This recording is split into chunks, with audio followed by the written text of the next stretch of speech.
I wanted to talk about feelings because, well, I'm a psychiatrist, and I hate to say that, you know. You've just boxed It sets up so many presuppositions, which then I have to fight against. Anyway, so I'm a psychiatrist, and that means I have a medical background, but also a psychological background and also other stuff. I wanted to talk about feelings because at some point in the last couple of years, I've been so impressed by, I think that there's the way I'm thinking about it now anyway, is that there's like this other world, this feeling world, which is sort of separate from our cognitive world. And the cognitive world where we're doing research and stuff. And I have trouble with a lot of audiences because people are either into the non-cognitive sort of, the non-scientific world or the scientific world. And it's like those two worlds have a really hard time getting together. I happen to have been in both, so I'm kind of struggling with that. But the idea of feelings sort of started to strike me. I'll just tell you a brief personal story, two of them maybe. That I love Puccini operas, and some other operas I like, but most Puccini operas I really love. And so I've loved them since my teenage years. And one of the ones that I heard many times and know somewhat is Madame Butterfly. And at one point I could sing, you know, not well, not that anybody would want to hear, but I could sing some of the arias from Madame Butterfly.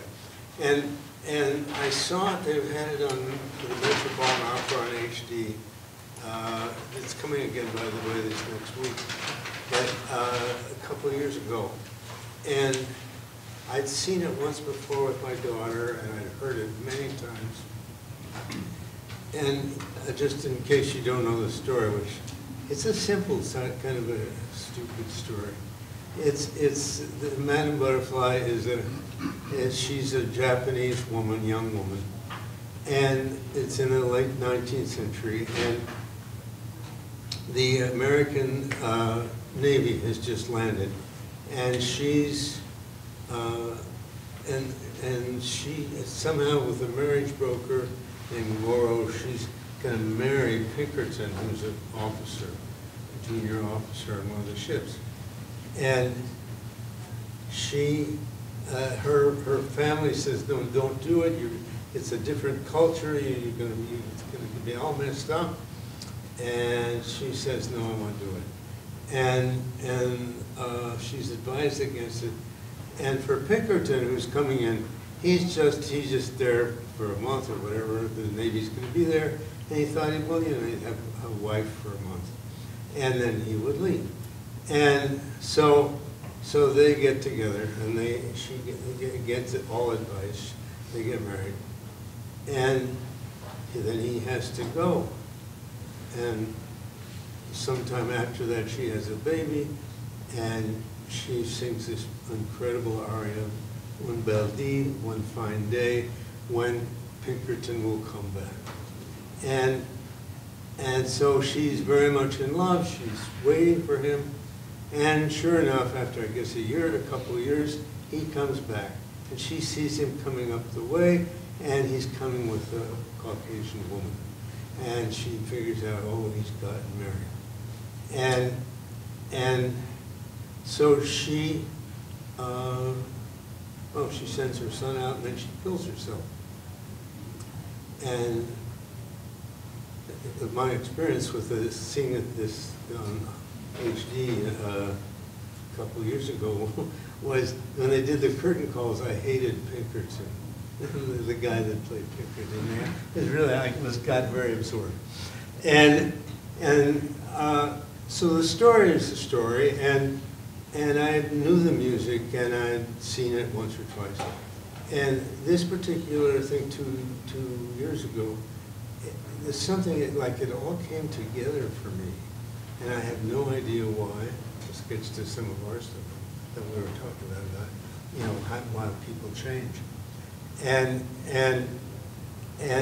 it just, oh my, it was like this oh my God feeling of this poor thing that she had given up her culture, her people, and so forth, and had the baby, had a child, and had his wonderful hopes for her marriage with Pinkerton, and he comes back and he does exactly what her family and friends had told her would happen. And so she is essentially abandoned, and she's made this terrible mistake, and she kills herself. And I don't know, somehow the music and the acting, which is terrific, and the costumes and the story, for me, they all came together. And I started crying. and that was the first time I sort of got that, even though I had known about the opera for some time, well, many years. And so the questions, for me anyway, comes up about, so what's this feeling stuff all about? Because it doesn't just, you know, the idea of sadness or crying or whatever, that doesn't get it. That doesn't get the sort of the whole mess of this stuff coming together, where it really has a huge impact on. And this was a minor thing, right? I mean, relatively, because it's not like, you know. I'll tell you one other short story, then I'll get to the mental health stuff. But one other story is that several years ago, I was going to Holland to a conference to give lectures, and the person sitting next to me happened to be an airline stewardess who was on her vacation, and we landed in Amsterdam. And she wanted to see the Anne Frank house. We were going to spend the afternoon together. And I read the diary, and I knew the story of Anne Frank, and I didn't want, you know, it's sad, it's a very sad story, but I didn't need to go see some house. But she wanted to see the house, so I said, okay. So we went to the house, and I don't know if you've been, but there's this narrow stairway. And I was going up that narrow stairway, and it had the same kind of, even more of impact than the Madame Butterfly. This, oh my God, that's what this was.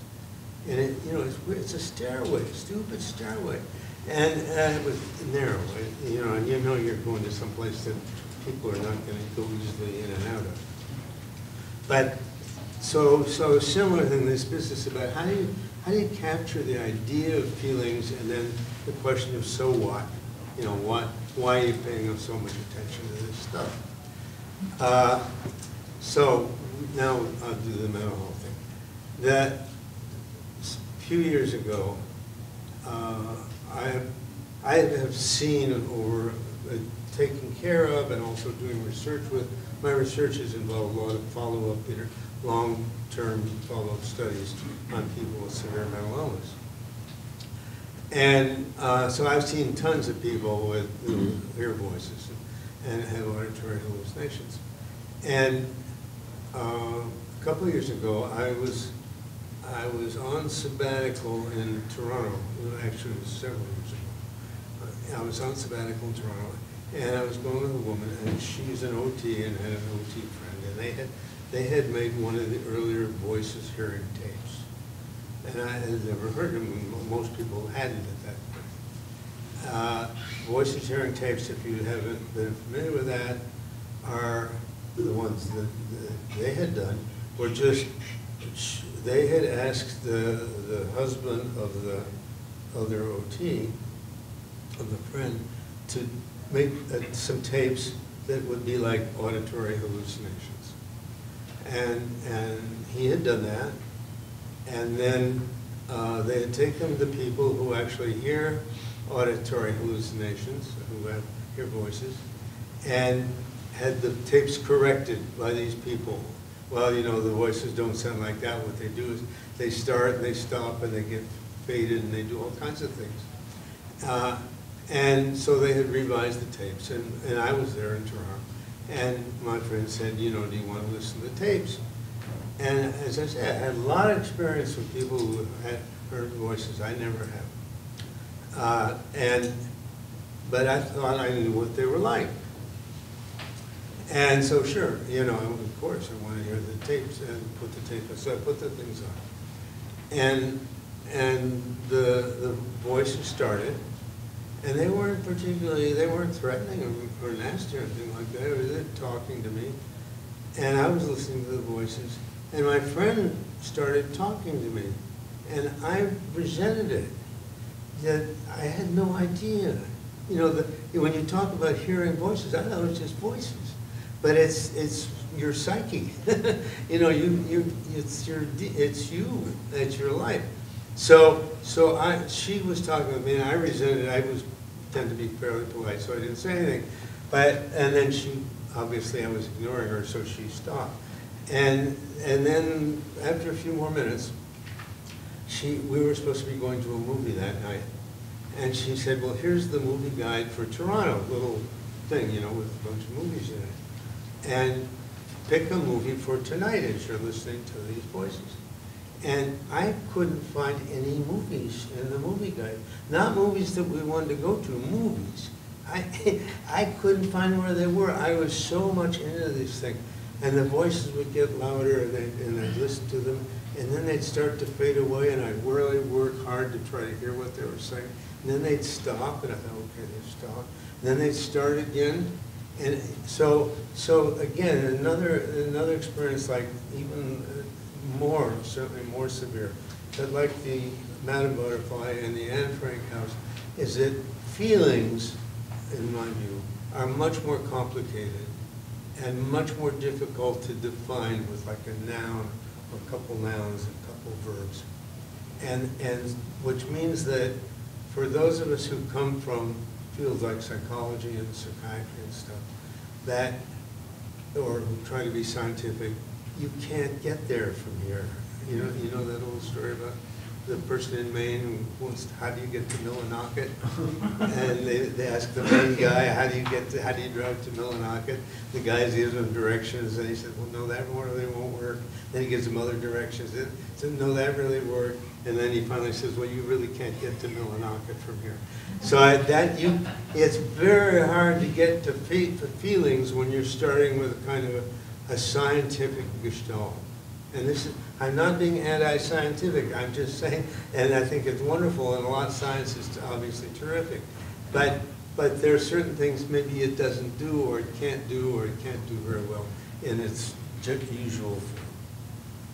Okay, so I had heard these tapes and about hallucinatory voices, and it had changed my whole idea of what hearing voices involved. I had thought it was just hearing voices, and it was like, I don't know how to say it. It's this problem again about feelings.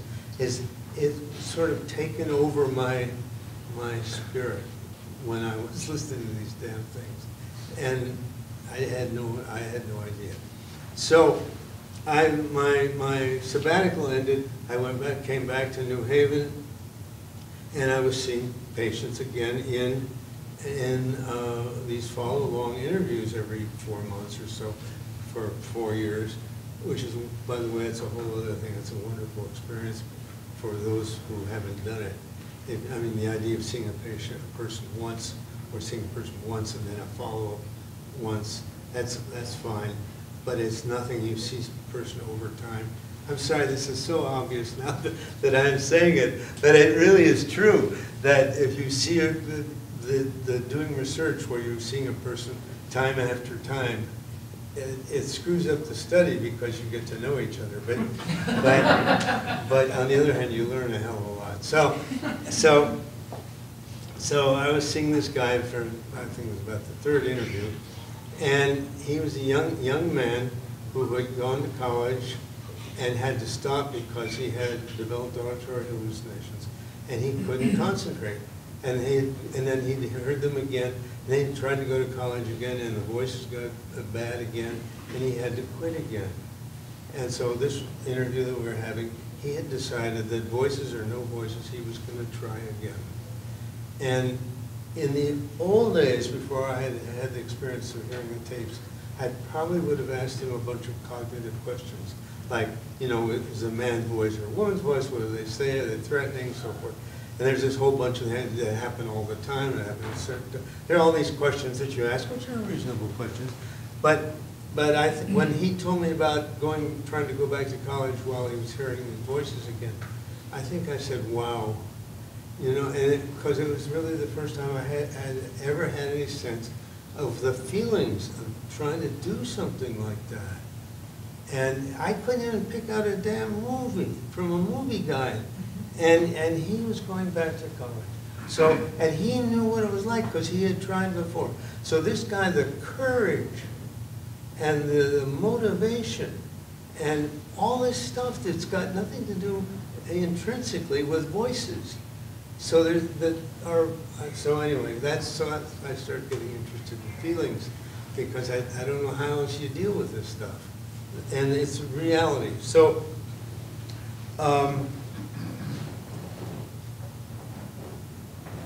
so the question, or at least the question was how did what took me so long? When we talk about voices, why aren't we talking about this whole thing, this whole mass of experience? Why are we just talking like that's all they are voices? I happened to be in Holland another trip in Utrecht when they were having Roman and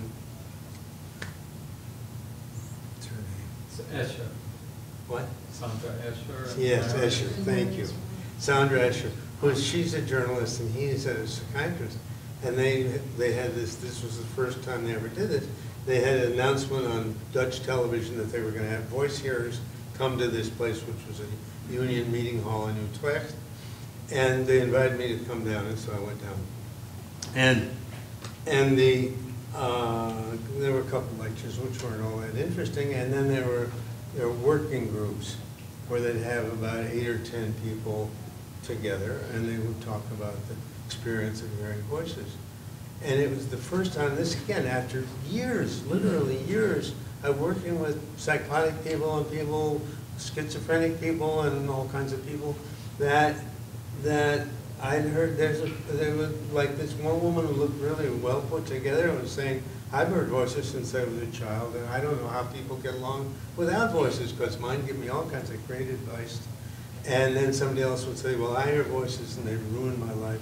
And you begin to see something, again, you don't see from a medical background or most psychological backgrounds, that the voices are a piece, but they're not definitive somehow. They're not the only piece. And the wide range of experience of voice hearers. So what? Feelings. I want to tell you one other thing about voices and feelings. Larry Davidson, whom you heard this morning, and I, years ago, we were invited to go to Madison, Wisconsin, to give, I think it was a like half-day workshop or something like that. And so we said, we hadn't done anything like that before. So we said, okay, you know, people in Madison, they know as much about psychosis and schizophrenia as we do. So what are we going to do? You know, that we're going up there and we're supposed to teach them so we decided we would do a role play where Larry would be my doctor and or the doctor, and I would be somebody who heard voices. And so we got there and there were about, I don't know, 80, 100 people in the audience. And Larry and I hadn't talked about what we were going to do. That was all I knew. So we started, and he said, "What brings you to the hospital?" Which is what you're supposed to say. And I said, you know, well, I'm hearing voices, which is what I was supposed to say. And he started on this list of questions you ask people who are hearing voices. You know, what is it, a man's voice or a woman's voice? You know who it is. What are they saying? So forth. Anything you know that can make it better, anything can make it worse. And after about 30 seconds, I started hating Larry. We have been and stayed, in spite of that, very good friends. and I hated him. But I had to behave because I needed my medications. And I needed him I needed not to alienate him, but I hated him.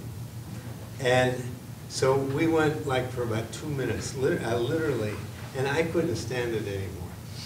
Because I was so furious to be treated like that. Like an animal. I mean, I'm not an animal. I wouldn't treat an animal that way.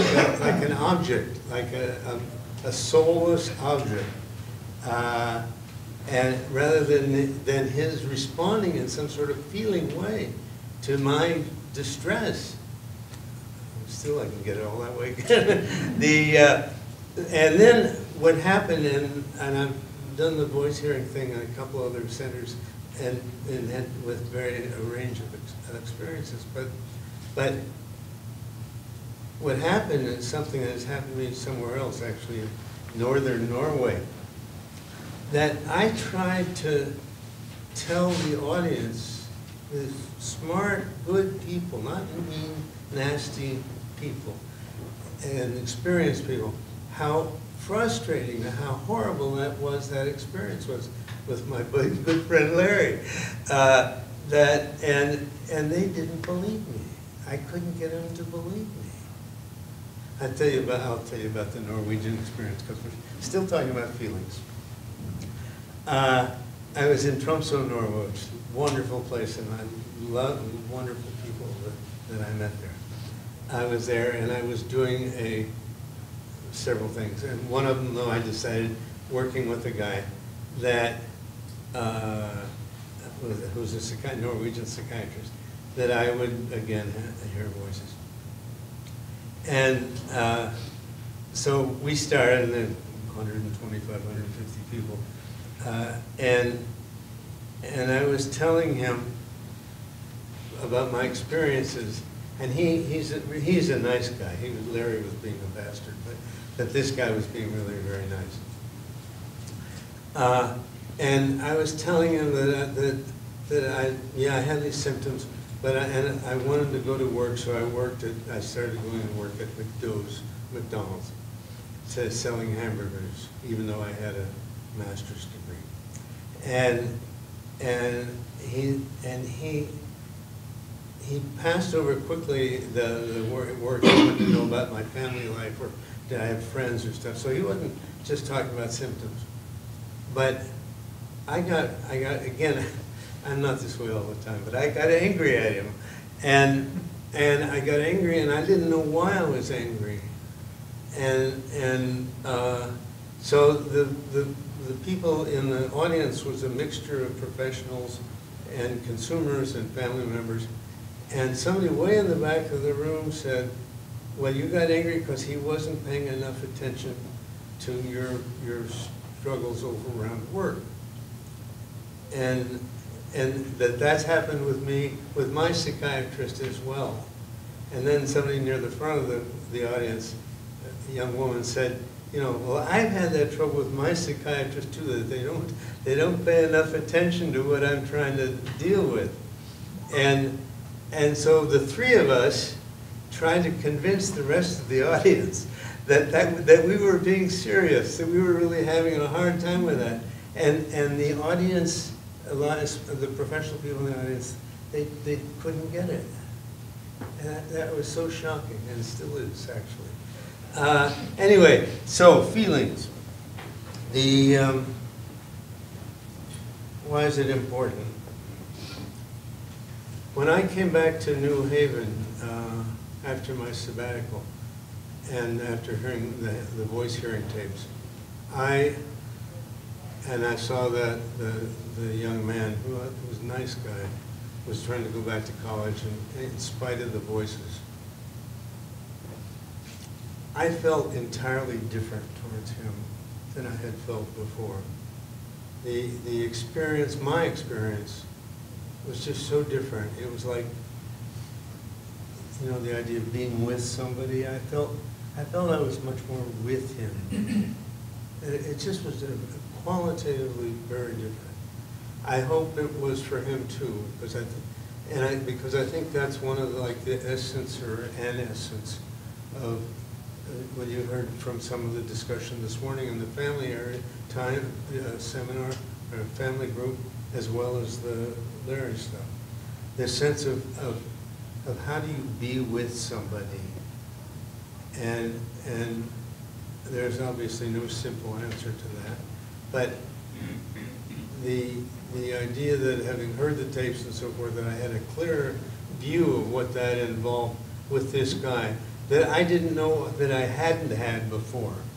And it was like that was the same problem with hearing voices in the audience, not knowing how furious I was, or why I would be so furious, because Larry obviously didn't give a damn for me as a person.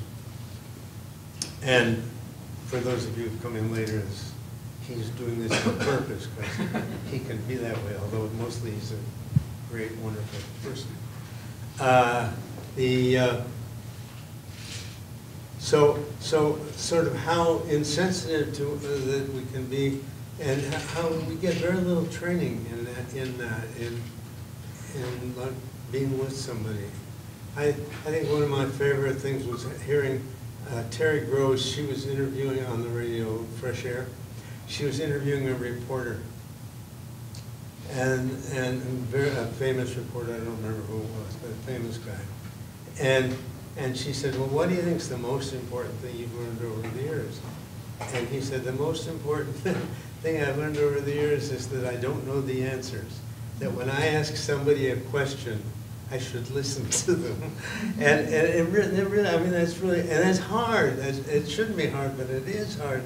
Because we, especially, you know, if you've learned all this stuff, that it's all dopamine, or it's all early childhood trauma, or if it's all genetics, or whatever you've learned, that it makes it, you know ahead of time, that you know the answer ahead of time, or you don't care.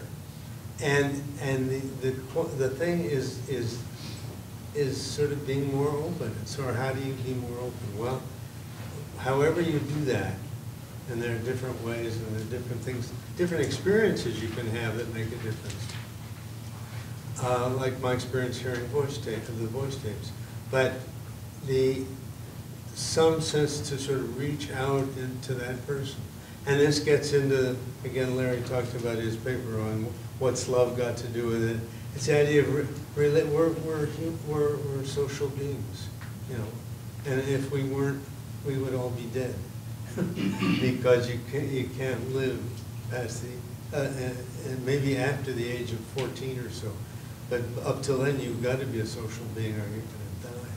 So we are very intrinsically social beings, and this being able to hear, being open to hearing, even if it doesn't fit your preconceptions, or especially, is just so important, and so it's the feeling stuff, and it's so it's so ephemeral in a way. It's so hard to capture. I was at Yale has for those of you who don't live here, Yale has a drama school, and the students have a Yale cabaret where they perform. They're very good. And I was sitting, they have it's very informal. And you sit at, people I was with, we were sitting at one of the tables, and the table holds 6 people, so there was another woman who was not in our group, and turns out she was a dramaturge, and she was asking what we did, and we were asking what she did. And I was saying that, you know, psychiatrists don't know anything about feelings, which was probably a little excessive, but I either didn't want to believe that, or couldn't understand what I was talking about. And I was saying that I've taken some acting classes because I'm so bad at it, and had a terrific acting teacher, and experience in those. You see somebody, Doug Taylor was his name, he's from the Actors Studio. You see somebody who's really kind of spent their life trying to help people express feelings or capture feelings. And you begin to realize the different ways in which people do that. And of course, in psychiatry, I don't have any training in that at all. And that's too bad.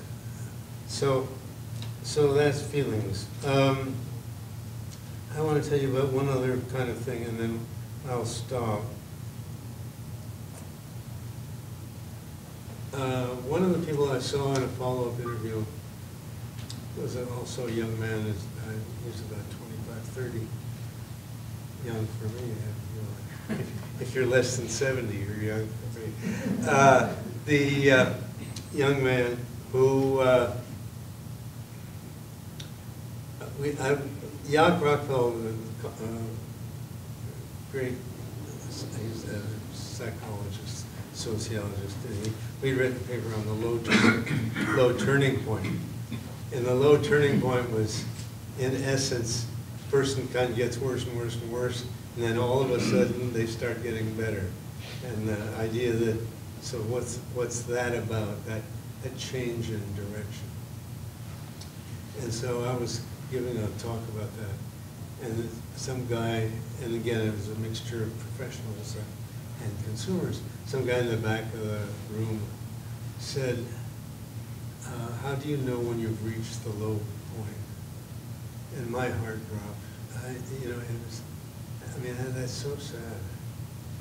I mean, I assumed, I didn't know, but I assumed that he was getting worse, or that he'd been so bad, and he was hoping that soon it would get better. It turns out that's a terrific question.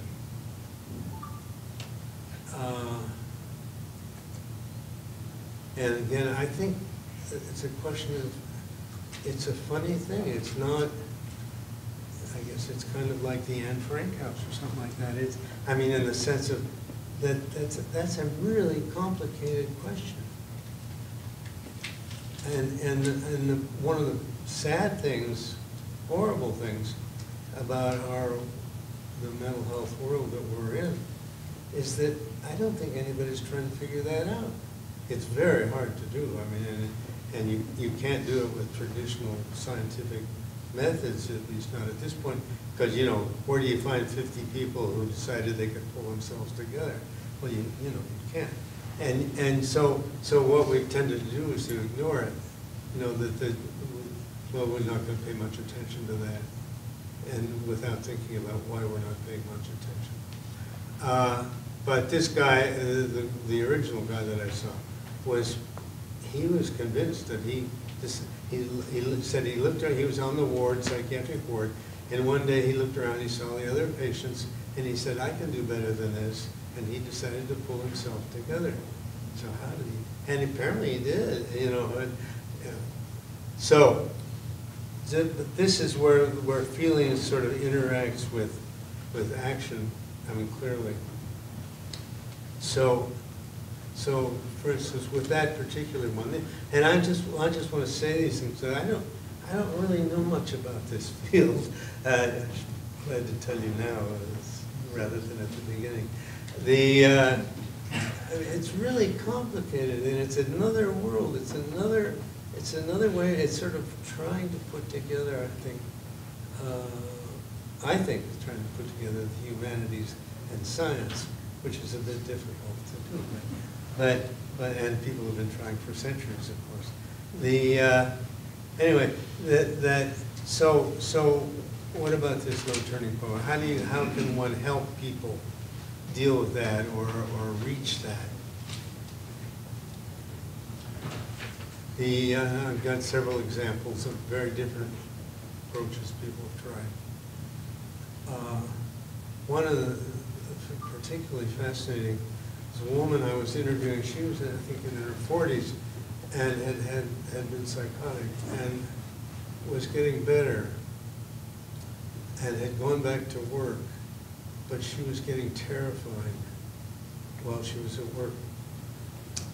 And she would call her mother, and her mother would say, well, just stay there until noon, till lunchtime, and if you're still feeling that way, why, then you can come home.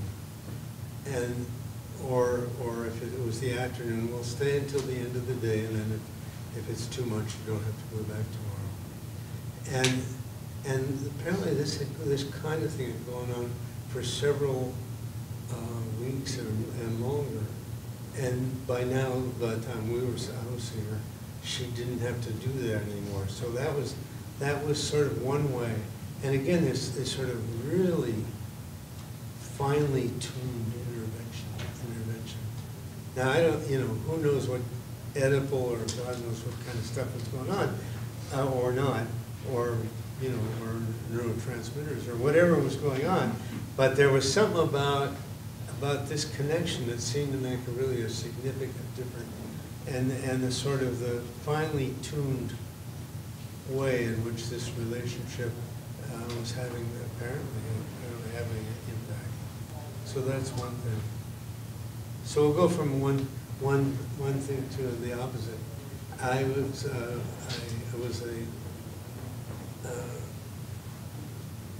consultant to a halfway house in Washington when I lived there. Woodley House, and Joan Doniger was wonderful, was the head of it. And halfway house for people with severe psychiatric disorder. And they would come out, Joan and Edie Maeda, who was the other person who was the head of it, would come to my office once a week. But once a month I would go there and have dinner with everybody. And so we had dinner, and then after dinner, of course, you have to clean up. And I was helping Joan wash the dishes, and a couple of the residents, they're not residents, but the other people who were there, the people, I don't know, patients, whatever, were helping too. And one who had been assigned said, well, Joan, I'm feeling too bad. I can't help with the dishes tonight. And Joan said, well, I'm not running a hospital, I'm running a halfway house, or I'm running a halfway house, and you're assigned, you have to help. And so that was the opposite then of that mother. This was somebody who was just saying, do it anyway. And she did.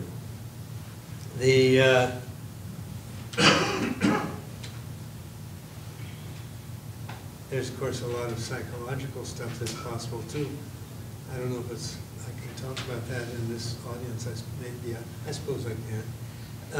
Like psychotherapeutic kind of things, where a person is afraid to succeed because then they will have to take care of their mother or something like that. That there's all that kind of stuff, and a lot of that obviously can be worked at with psychological treatments. Another possibility is patience in a whole other field, a whole other realm. My extended family has a place up in Canada where it's in Georgian Bay. There are a lot of islands. And used to be a lot of good fishing there. And there was a French-Canadian guy who lived up there, and this is not French-Canada because this was in Ontario, but a French-Canadian guy who lived there, and he would say people would go out with him and he'd help them find fish, catch fish, and sometimes they wouldn't find any fish, and he'd say, well, you obviously weren't ready, which is great. So he was never wrong, and the fish were nobody was ever wrong. It was just they weren't ready. So sometimes there's just and it's very frustrating, obviously, but there's nothing you can do, or you can try to be present. It's hard to know. Again, this is not. I don't know how you do science with this stuff. It'd be great to, but I don't know how to. So you sort of, and then sometimes it's like me going up the stairway, and there's something happens, and all of a sudden, oh, right. Or this guy who says, oh, I looked around, and all of a sudden, I realized I could do better than this. And then there are a lot of other kind of things that are sort of weird. Again, another time I was in Holland. I guess I've had a lot of great experiences there. And this was only about 2 years ago.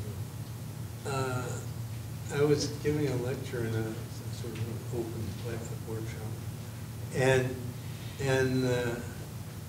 I was saying, you know, well, sometimes, and just as you were saying actually before, that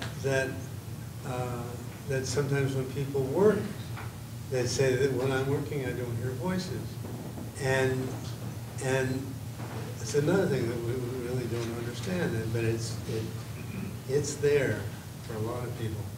Anyway, so I was saying that, you know, not necessarily medication or psychotherapy that's the thing.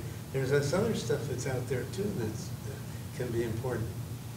And the guy that was leading the thing, I was obviously just a speaker. He said, yeah, like horse therapy. And I said, what's horse therapy? I had never heard of it. And he pointed to a young woman there who was their horse therapist. And so she would explain it, and then she said, would you like to go and have a session? And, you know, I said, sure. So we did. And I don't know if you've ever done this, but this big horse, you know, they're big. I mean, they really are. And she was terrific. And he doesn't understand English either, or Dutch either, probably. And so she says, well, this is how you have to pet him in this direction, and if you're going to feed him a carrot, you have to hold it kind of transversely to his head, his mouth, and you learn to connect in some way with this horse, who could easily just stomp all over you, by the way, and they do sometimes.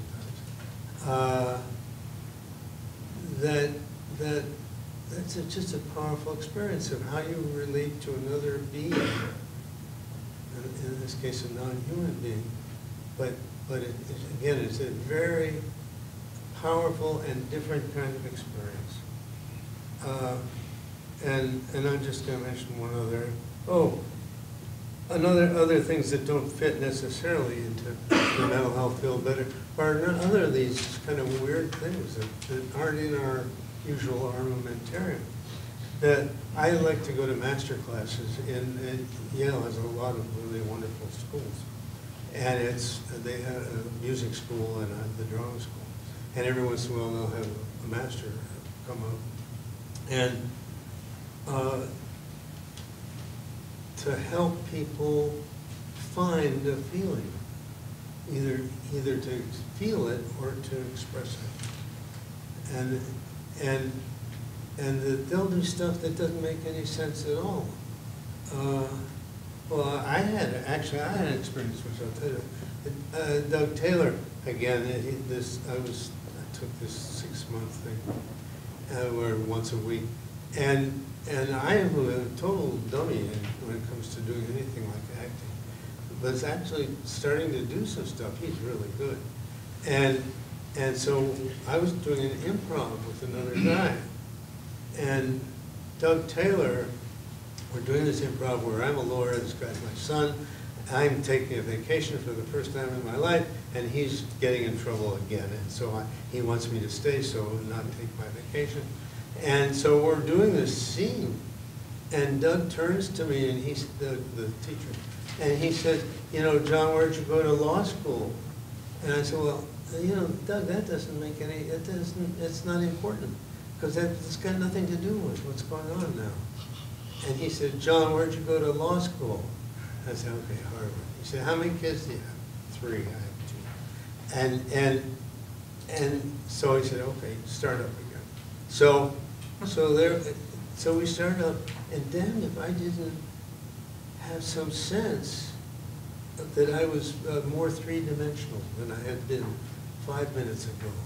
It didn't make any sense to me whatsoever. I mean, I can make something up, and Doug had other things that didn't make any sense. Like when you say that, fix his collar to a woman who was doing a scene from Philadelphia Story, because there'd been nothing there before. And all of a sudden there's feeling.